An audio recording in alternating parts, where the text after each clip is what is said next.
Anna the preacher. And there was one Anna, a prophetess, the daughter of Phanuel of the tribe of Asher. She was of a great age and had lived with a husband 7 years from her virginity.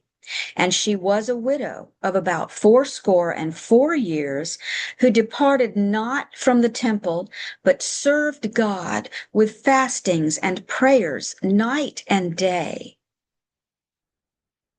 And she coming in that instant gave thanks likewise to the Lord, and spoke of him to all that looked for redemption in Israel. Anna was recognized by the Israelites as a prophetess. Prophesying includes preaching. And we know from this passage that Anna not only served God with prayers day and night, but she also preached about the Lord to all who were looking for Messiah. We also see from this passage that her birth identity was not altered after her marriage. She was not called the wife of so and so. She was called the daughter of. That was the identity she was born with. In the patriarchal society Anna lived in, Jewish sons and daughters were identified by their fathers' names for as long as they lived. Their father's name was essentially their surname, and unlike Greek women, this did not change for Jewish women after marriage. Jewish women, like all Jewish men, retained their birth identities throughout their lives. Now, some might point to Deborah, who judged Israel and served in the same capacities as did Samuel and Moses. Think about that. These three, Samuel, Deborah, and Moses, all served as prophets, heads of state, and commanders in chief. But Deborah, you say, or you might say, was not identified by her birth identity. Well, that is very likely not the case. Though most Bible translators identify Deborah as the wife of Lapidoth, the Hebrew word translated as wife is also translated as woman. Same word. And the Hebrew word translated as Lapidoth is not necessarily a proper name, but also means flame, fire, or torch. It is more likely that Deborah was being identified by her personality than by her marital status, which could very well be unknown to this day. Some scholars suggest the correct translation to be Deborah, woman of fire. Deborah, who God raised up as a prophetess and a judge of Israel, was given both spiritual and judicial authority over the children of Israel.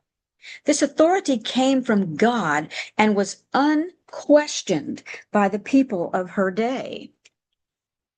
Now, some may argue that Deborah's supreme authority was an isolated case for an ancient Hebrew woman, but isolated or no, it showed precedent. And many a court case has been won because of precedent. Precedent is a valid argument in legal issues. Name changes for marriage. Let me say that again. Name changes in marriage for women is not a biblical tradition, but rather comes from ancient Athens. It is a pagan Greek tradition where women had no legal identities of their own. Legal identity name changes were forced on women every time they changed households. Marriage had nothing to do with it.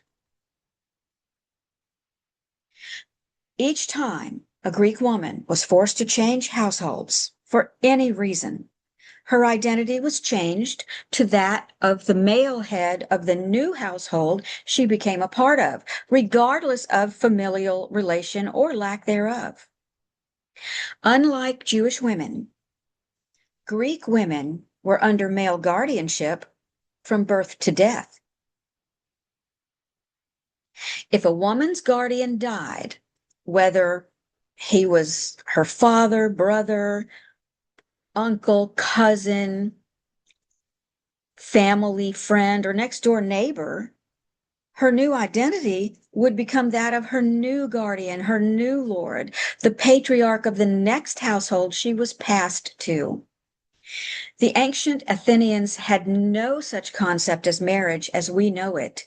Contractual agreements between male citizens and free-born Greek women were necessary for the procreation of free-born Greek citizens and for the survival of the polis, the Greek city-state.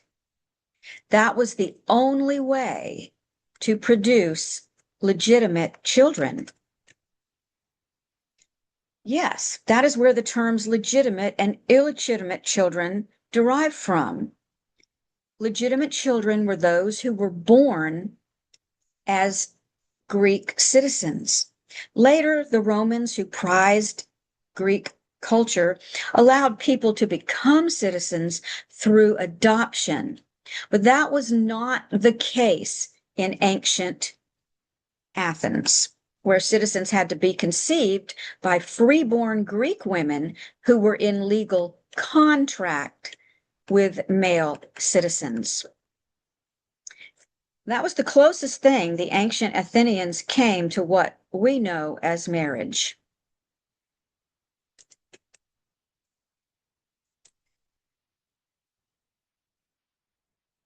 Citizenship was prized in Greek culture, as it was the only way to have a future with any hope of upward social mobility and financial prosperity. Thus, freeborn Greek women were sought as the only way to produce legitimate children. Hence, the tradition of the giving of the woman by her legal guardian in the presence of witnesses.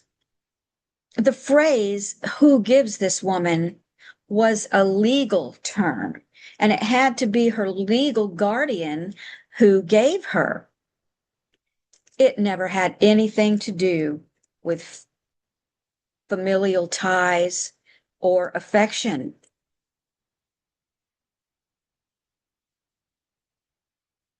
The phrase, I'm going to repeat this, who gives this woman, was a legal term, and it had to be her legal guardian who gave her.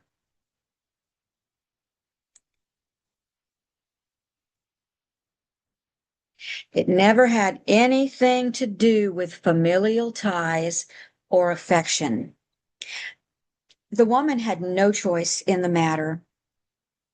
A Greek woman's guardian essentially owned her and had the power to give her, to transfer her guardianship via legal contract to any male of his choosing. Freeborn Greek women were essentially prized brood mares for Greek men looking for social acceptance, upward mobility, and the production of citizen heirs for themselves.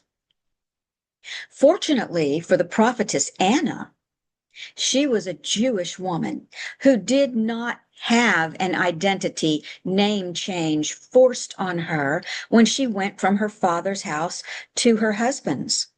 For the remainder of her life, Anna retained her own separate legal identity from that of her husband.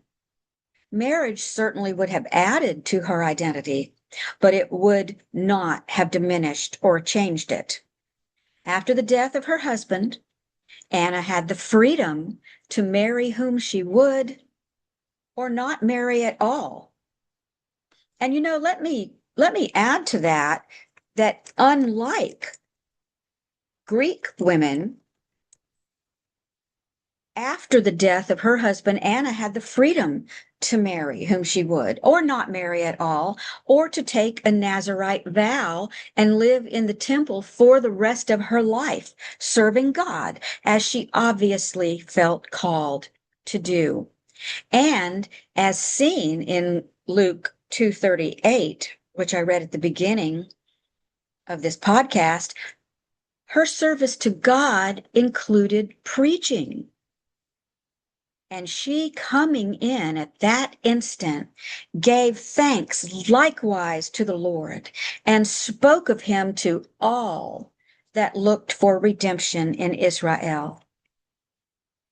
I am Jocelyn Anderson, and I often challenge the status quo with non-traditional and out-of-the-box approaches to biblical understanding. Thank you for listening to my podcast. If you have not subscribed, please do. Please like the video and leave a short comment. This helps the algorithm get it out and in front of other people who might also enjoy my videos and podcast. And again, thank you so much for joining me.